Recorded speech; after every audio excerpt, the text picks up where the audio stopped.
Hello everyone, welcome to stock market Mela. இன்றைக்கி நம்ம வீடியோவில் எதை பற்றி பார்க்க போகிறோம்னா, ஈசாப் ஸ்மால் ஃபினான்ஸ் பேங்க்கை பற்றி நம்ம கம்ப்ளீட்டாக டீட்டெயிலான ஒரு டெக்னிக்கல் அண்டு ஃபண்டமெண்டல் ரெண்டுமே பார்த்துடலாம். வாங்க வீடியோக்குள்ளே போகலாம். ஸோ பலரும் இந்த ஸ்டாக் வந்து பார்த்திங்கன்னா மேலே ஏறி வருமா வராதா அப்படிங்கிற எதிர்பார்ப்பில் வந்து பார்த்திங்கன்னா நிறைய பேர் வெயிட் பண்ணிகிட்ருக்காங்க. ஸோ அவங்களுக்குண்டான ஒரு டீட்டெயிலான ஒரு வீடியோ தான் இந்த வீடியோ. வாங்க வீடியோக்குள்ளே போகலாம். ஃப்ரெண்ட்ஸ், இந்த ஸ்டாக்கோட ப்ரைஸ் அப்படின்னு நம்ம எடுத்துக்கிட்டோம்னா 44.5 ரூபீஸ் அப்படிங்கிற லெவலில் இருக்குது. ஸோ கம்பெனி வந்து பார்த்திங்கன்னா குட் பொட்டன்ஷியலில் வந்து பார்த்திங்கன்னா நல்ல ஒரு வேல்யூஷன் பாயிண்டில் தான் இருக்குது. மார்க்கெட் கேபிட்டல் அப்படின்னு எடுத்துக்கிட்டோம்னா 2293 கோடி வந்து இவங்களோட மார்க்கெட் வேல்யூ இருக்குது. இவங்களோட கரண்ட் ப்ரைஸ் அப்படின்னு எடுத்துக்கிட்டோம்னா 44 ரூபா 50 பைசாவும், 52 வீக் ஐன்னு எடுத்துக்கிட்டோம்னா 82 ரூபா 40 பைசாவும், 52 வீக் லோன் எடுத்துக்கிட்டோம்னா 44 ரூபா இருக்குது. இப்போ இந்த ஸ்டாக் நியர்லி வந்து பார்த்திங்கன்னா 52 வீக் லோ கிட்ட வந்து ட்ரேட் ஆகிட்டு இருக்குது. ஸோ ஃபண்டமெண்டலாக ஸ்டாக்கோட ப்ரைஸ் டு ஏர்னிங்ஸ் வந்து பார்த்திங்கன்னா 6.4 தான் இருக்குது. இவங்களோட இண்டஸ்ட்ரி பிஇ கம்பேர் பண்ணும்போது பார்த்திங்கன்னா இந்த வேல்யூ வந்து ரொம்ப கம்மியாக இருக்குது. ஸோ இதை வச்சு ஸ்டாக்கோட ப்ரைஸ் வந்து பார்த்திங்கன்னா அண்டர் வேல்யூவில் இருக்கிறத நம்ம வந்து ஐடென்டிஃபை பண்ணிக்கலாம். இவங்களோட புக் வேல்யூ அப்படிங்கிறது வந்து பார்த்திங்கன்னா ஸ்டாக் இப்போ ட்ரேட் ஆகிட்டு இருக்கிறது வந்து பார்த்திங்கன்னா நியர்பை புக் வேல்யூ கீழே ட்ரேட் ஆகிட்டு இருக்குது. 48 ரூபா 40 பைசா அப்படிங்கிறது வந்து பார்த்திங்கன்னா இவங்களோட புக் வேல்யூ. ஸ்டாக்கோட கரண்ட் ட்ரேடிங் ப்ரைஸ் வந்து பார்த்திங்கன்னா 44 ரூபா 50 பைசா அப்படிங்கிற லெவலில் இருக்குது. ஸோ இந்த கம்பெனி வந்து பார்த்திங்கன்னா ரெகுலராக டிவிடெண்ட் கொடுக்கக்கூடிய கம்பெனி. 1.57% வந்து பார்த்திங்கன்னா டிவிடெண்ட் கொடுத்துட்ருக்காங்க. ரிட்டர்ன் ஆன் கேபிட்டல் எம்ப்ளாயும் வந்து பார்த்திங்கன்னா கிட்டத்தட்ட 8.91% இவங்ககிட்ட இருக்குது. ரிட்டர்ன் ஆன் ஈக்விட்டி வந்து பார்த்திங்கன்னா 20.2% இருக்குது. ஃபேஸ் வேல்யூ அப்படின்னு எடுத்துக்கிட்டோம்னா 10 ரூபா. இவங்களோட கடன் அப்படின்னு எடுத்துக்கிட்டோம்னா கிட்டத்தட்ட 23,900 கோடி இவங்க கொடுத்துருக்க கடன். இன்ட்ரென்சிக் வேல்யூ வைஸ் பார்க்கும்போது ஸ்டாக்கோட ப்ரைஸ் வந்து பார்த்திங்கன்னா ஃபண்டமெண்டலாக ரொம்ப லோவாக இருக்குது. இன்ட்ரென்சிக் வேல்யூ வந்து பார்த்திங்கன்னா 137 ரூபா அப்படிங்கிற ப்ரைஸ் வந்து கூட்டாயிட்ருக்கு. இவங்களோட இண்டஸ்ட்ரி பிஇ வந்து பார்த்திங்கன்னா நான் முதல்ல சொன்ன மாதிரி 12 அப்படிங்கிற லெவலில் இருக்குது. ஸோ இவங்களோட ப்ரைஸ் டு ஏர்னிங்ஸ் வந்து ரொம்ப கம்மியாக தான் இருக்குது. ஸோ ஸ்டாக்கை பொறுத்த வரைக்கும் அண்டர் வேல்யூ ஸ்டாக்கு. இவங்க ப்ராஃபிட் அண்ட் லாஸ் அப்படின்னு பார்க்கும்போது குவார்டர் ஆன் குவார்ட்டர் எப்படி இருக்குன்னு பார்க்கலாம். ஸோ குவார்டர் ஆன் குவார்ட்டர் வந்து பார்த்திங்கன்னா இவங்க வந்து லாபம் செஞ்சிட்டு இருக்கக்கூடிய கம்பெனி. ஸோ இந்த கம்பெனி அடி வாங்கிறதுக்கான முக்கிய ரீசன் வந்து பார்த்திங்கன்னா இவங்களோட ஃபினான்சிங் ப்ராஃபிட் வந்து பார்த்திங்கன்னா நெகட்டிவில் இருக்குது. பார்த்திங்கன்னா தெரியும், லாஸ்ட் குவார்ட்டரில் வந்து பார்த்திங்கன்னா 30 கோடி வந்து பார்த்திங்கன்னா இவங்களோட ஃபினான்சிங் ப்ராஃபிட் வந்து நெகட்டிவில் இருக்குது. இவங்களோட அதர் இன்கமில் தான் இவங்க வந்து பார்த்திங்கன்னா நல்லாவே வந்து கெயின் பண்ணிகிட்ருக்காங்க. ஸோ லாஸ்ட் குவார்ட்டரில் வந்து பார்த்திங்கன்னா 115 கோடி வந்து இவங்க வந்து அதர் இன்கமில் வந்து பார்த்திங்கன்னா கெயின் பண்ணியிருந்தாங்க. ஃபினான்சிங் ப்ராஃபிட் வந்து தொடர்ந்து இவங்களுக்கு நெகட்டிவ் ஆகிட்டு இருக்கனால இவங்களோட ஸ்டாக் ப்ரைஸும் கொஞ்சம் கொஞ்சம் விழுந்துட்டுருக்கு. ஸோ ஒன்ஸ் இந்த ஃபினான்சிங் ப்ராஃபிட் வந்து பார்த்திங்கன்னா பாசிட்டிவில் வரும் பட்சத்தில் இந்த ஸ்டாக்கோட ப்ரைஸ் வந்து பார்த்திங்கன்னா மேலே நல்லாவே போகிறதுக்கான சான்சஸ் அதிகமாக இருக்குது.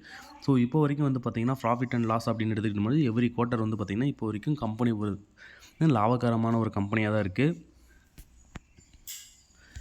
So year on year compare பண்ணும்போதும் பார்த்திங்கன்னா ஸ்டாக் வந்து பார்த்திங்கன்னா ப்ராஃபிட் அண்ட் லாஸ் வந்து பார்த்திங்கன்னா நல்ல ஒரு பாசிட்டிவ் மோடில் தான் இருக்குது. 90 கோடியில் ஆரம்பித்த இவங்களோட ப்ராஃபிட் வந்து பார்த்திங்கன்னா 358 கோடி 426 கோடி அப்படின்லாம் வந்து ப்ராஃபிட் பண்ணியிருக்காங்க. ஸோ 12 மந்த் ட்ரேட்லேயும் வந்து பார்த்திங்கன்னா 358 கோடி வந்து பார்த்திங்கன்னா இவங்க ப்ராஃபிட் பண்ணியிருக்காங்க. ஸோ அதை தவிர்த்து வந்து பார்த்திங்கன்னா மெயினாக நம்ம பார்க்கக்கூடியது வந்து பார்த்திங்கன்னா வேறு எதாவது இன்வெஸ்ட்மெண்ட் பண்ணியிருக்காங்களா அப்படிங்கிறத பார்க்கணும். ஸோ இவங்களோட இன்வெஸ்ட்மெண்ட் வந்து பார்த்திங்கன்னா 5,541 கோடி 12 மந்த் ட்ரேடில் வந்து பார்த்திங்கன்னா இப்போ வரைக்கும் பண்ணி வச்சுருக்காங்க. ஸோ இன்வெஸ்ட்மெண்ட் அப்ஜெக்ட்டும் இவங்ககிட்ட இருக்குது. தொடர்ந்து இன்வெஸ்ட்மெண்ட் பண்ணிட்டு வராங்க. ஸ்டாக் ப்ரைஸ் வந்து பார்த்திங்கன்னா கீழே விழுந்துட்டுருக்கு. ஸோ இன்வெஸ்டர் யார் யார் இருக்காங்கன்னு பார்க்கும்போது எஃப்ஐஐஸ் வந்து பார்த்திங்கன்னா ரீசன்ட் டைமில் வந்து பார்த்திங்கன்னா அவங்களோட ஹோல்டிங்ஸை கம்மி பண்ணியிருக்காங்க. ஏன்னா ஸ்டாக் ப்ரைஸ் வந்து ப்ரொமோட்டர் ஹோல்டிங் அப்படின்னு எடுத்துக்கும்போது 63.39%. ஸோ ஒரு ப்ரொமோட்டர் இருக்கக்கூடிய ஒரு முக்கியமான பேங்க்கு கம்ப்ளீட்டாக வந்து கம்பல்சரி வந்து பார்த்திங்கன்னா அவங்க வந்து இந்த ப்ரைஸ் இன்க்ரீஸ் பண்ணுறதுக்காக கண்டிப்பாக வந்து பார்த்திங்கன்னா நல்ல ஒரு ஒர்க் பண்ணுவாங்க. அப்போ இந்த பட்ஜெட்டில் வந்து ஸ்டாக்கோட ப்ரைஸ் மேலே ஏறுவதற்கான சான்சஸ் வந்து அதிகமாக இருக்குது. எஃப்ஐஎஸ் வந்து பார்த்திங்கன்னா 1% மேலே ஹோல்டிங் பண்ணிகிட்டு இருந்தாங்க, இப்போ கம்மி பண்ணியிருக்காங்க. டிஐஎஸ் வந்து பார்த்திங்கன்னா இப்போவும் ஒரு 8.9% வந்து பார்த்திங்கன்னா இந்த ஸ்டாக்கை ஹோல்டிங் பண்ணிகிட்டு இருக்காங்க. பப்ளிக் கிட்ட வந்து பார்த்திங்கன்னா 27.5% வந்து பார்த்திங்கன்னா பப்ளிக் கிட்ட இந்த ஸ்டாக் இருக்குது. ஸோ ஃபண்டமெண்டல் வைஸ் பார்க்கும்போது ஸ்டாக் வந்து பார்த்திங்கன்னா நல்ல ஒரு அண்டர் வேல்யூ ஸ்டாக்கு. ஸோ ஒரு சில சூழ்நிலைகள் காரணமாக இந்த ஸ்டாக்கோட ப்ரைஸ் வந்து இறங்கியிருக்கு. நியர்பை புக் வேல்யூ கீழேயும் இருக்குது. அதே மாதிரி பார்த்திங்கன்னா இவங்களோட இண்டஸ்ட்ரி பிஇயோட ஸ்டாக்கோட பிஇ வந்து ரொம்ப கம்மியாக இருக்குது. ஸோ ஓவராலாக ஃபண்டமெண்டல் வைஸ் பார்க்கும்போது ஸ்டாக்கோட ஃபண்டமெண்டல் வந்து பார்த்திங்கன்னா அண்டர் வேல்யூ ஸ்டாக்கு. ஸோ இப்போ இவங்களோட டெக்னிக்கல் பார்த்துடலாம். சார்ட் லெவல் பேட்டர்ன்லேருந்து அப்படி பவுன்ஸ் பேக் ஆச்சுன்னா எவ்வளோ தூரம் இன்க்ரீஸ் ஆகும் அப்படிங்கிறதையும் பார்த்துடலாம். ஃப்ரெண்ட்ஸ் இது வந்து பார்த்தீங்கன்னா ஈசாப் ஸ்மால் ஃபினான்ஸ் பேங்க்கோட டெக்னிக்கல் சார்ட் வந்து நான் ஓப்பன் பண்ணியிருக்கேன். ஸ்டாக்கை பொறுத்த வரைக்கும் நீங்கள் இப்போதைக்கு பார்த்தீங்கன்னா ஸ்டாக்கு நல்ல ஒரு டவுன் ட்ரெண்டை நோக்கி வந்து பார்த்திங்கன்னா பயணம் செஞ்சிட்ருக்கு. இப்போ கிட்டத்தட்ட வந்து பார்த்திங்கன்னா ஒரு 2-3 மாதமாக நல்ல ஒரு கன்சால்டேஷன் வந்து பார்த்திங்கன்னா சப்போர்ட் சைடில் இருந்தது. அந்த சப்போர்ட்டை பிரேக் பண்ணி ஸ்டாக்கோட ப்ரைஸ் கீழே வந்திருக்கு. ஸோ வெயிட் பண்ணி பார்க்கலாம் ஃப்ரெண்ட்ஸ். இந்த இடத்த இப்போ புது சப்போர்ட் வந்து இந்த இடத்துல கிரியேட் பண்ணுமா, இல்லை ஸோ ஃபர்தராக வந்து ப்ரைஸ் வந்து பார்த்திங்கன்னா மேலும் கீழே போகிறதுக்கான சான்சஸ் இருக்கா அப்படிங்கிறத நம்ம வெயிட் பண்ணி பார்த்தா தான் தெரியும். ஸோ ஸ்டாக்கோட ப்ரைஸ் வந்து பார்த்திங்கன்னா டெக்னிக்கலாக கொஞ்சம் வீக்காக தான் இருக்குது. ஸோ நாம் ஃபண்டமெண்டல் வைஸ் பார்க்கும்போது ஸ்டாக்கோட ப்ரைஸ் வந்து பார்த்திங்கன்னா நல்ல ஒரு அப்சைடில் போகிறதுக்கான சான்சஸ் இருக்குது அப்படிங்கிறதையும் நம்ம அனலைஸ் பண்ணிட்டோம். ஸோ ஃபண்டமெண்டல் வைஸ் வந்து பார்த்திங்கன்னா under value stock. Technical wise வந்து பார்த்திங்கன்னா டெக்னிக்கல் கொஞ்சம் வீக்காக தான் இருக்குது. ஸோ இந்த ப்ரைஸை வந்து பார்த்திங்கன்னா அந்த 44 ரூபா அப்படிங்கிறது வந்து பார்த்திங்கன்னா நல்ல ஒரு சப்போர்ட்டாக இருக்கும் பட்சத்தில் முதல் ரெசிஸ்டண்ட் அப்படின்னு எடுத்துக்கிட்டோம்னா 50 ரூபா அப்படிங்கிற லெவலில் இருக்குது. ஸோ இந்த இடத்துல இருக்குது முதல் ரெசிஸ்டண்ட். அந்த 50 ரூபா பிரேக் பண்ணும் பட்சத்தில் அடுத்த ரெசிஸ்டன்ட் வந்து பார்த்திங்கன்னா 53 ரூபா அப்படிங்கிற ப்ரைஸில் இருக்குது. அந்த 53 ரூபாயை பிரேக் பண்ணும் பட்சத்தில் அடுத்த ரெசிஸ்டன்ட் வந்து பார்த்திங்கன்னா 64 ருபீஸ் அப்படிங்கிற லெவலில் இருக்குது. ஸோ தொடர்ந்து இந்த ஸ்டாக் வந்து பார்த்திங்கன்னா நல்ல ஒரு ஃபண்டமெண்டல் அமையும் பட்சத்தில் தொடர்ந்து இந்த ஸ்டாக் மேலே ஏறுவதற்கான சான்சஸ் வந்து அதிகமாக இருக்குது. ஸோ தொடர்ந்து வெயிட் பண்ணி பார்க்கலாம். ஸோ இப்போதைக்கு இந்த ஸ்டாக் வந்து பார்த்திங்கன்னா மினிமம் குவான்டிட்டியில் வந்து நம்ம அக்குமுலேட் பண்ணலாம். அக்குமுலேட் பண்ணி நல்ல ஒரு ப்ரைஸ் லெவலில் அந்த ஸ்டாக்கை பிடிக்க முடியுமா அப்படிங்கிறத பார்க்கலாம். ஓகேங்களா? ஸோ அது மட்டும் அல்லாது ஸ்டாக்கோட ஃபிப்னாச்சி ரீட்ரேஸ்மெண்ட் லெவல் என்ன, எந்த லெவலில் இருக்கிறது அப்படிங்கிறதையும் நம்ம பார்த்துடலாம்.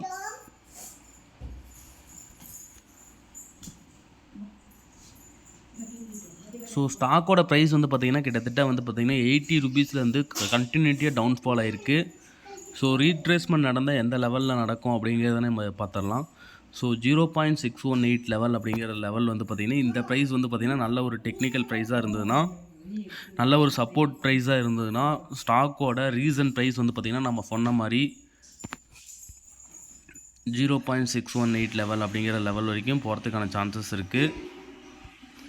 ஸோ 0.618 லெவல் அப்படின்னு எடுத்துக்கிட்டோம்னா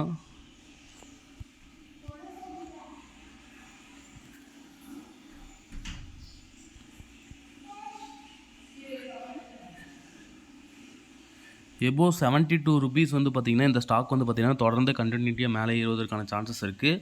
அதுக்கு வந்து பார்த்திங்கன்னா ஸ்டாக்கோட ஃபண்டமெண்டல் நல்லாவே ஸ்டடி ஆகணும். ஸ்டாக்கோட ஃபண்டமெண்டல் நல்லாவே வந்து பார்த்திங்கன்னா ஸ்ட்ராங் ஆச்சுன்னா தொடர்ந்து இவங்க ப்ராஃபிட் பண்ணும். அதாவது ஃபினான்சிங் ப்ராஃபிட் வந்து இன்க்ரீஸ் ஆச்சுன்னா தொடர்ந்து இந்த ஸ்டாக் மேலே ஏறுவதற்கான வாய்ப்பு இருக்குது. ஸோ தொடர்ந்து இந்த ஸ்டாக்கை வந்து பார்த்திங்கன்னா எஸ்ஐபி முறையில் 1-2 அப்படிங்கிற லெவலில் வந்து நீங்கள் கன்சிடர் பண்ணிகிட்டே வரலாம்.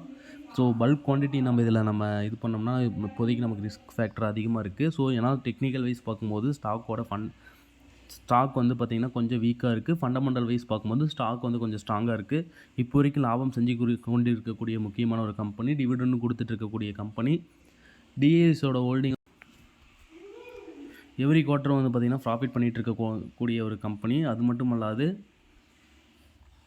தொடர்ந்து இந்த ஸ்டாக் வந்து பார்த்திங்கன்னா இப்போதைக்கு இருக்கும் ப்ரைஸை வந்து பார்த்திங்கன்னா ஒரு நல்ல ஒரு சப்போர்ட் ப்ரைஸாக இருக்கும் பட்சத்தில் ஸ்டாக் வந்து தொடர்ந்து மேலே ஏறுவதற்கான வாய்ப்பு வந்து அதிகமாக இருக்குது. நன்றி, வணக்கம் ஃப்ரெண்ட்ஸ். மீண்டும் ஒரு வீடியோவில் சந்திப்போம்.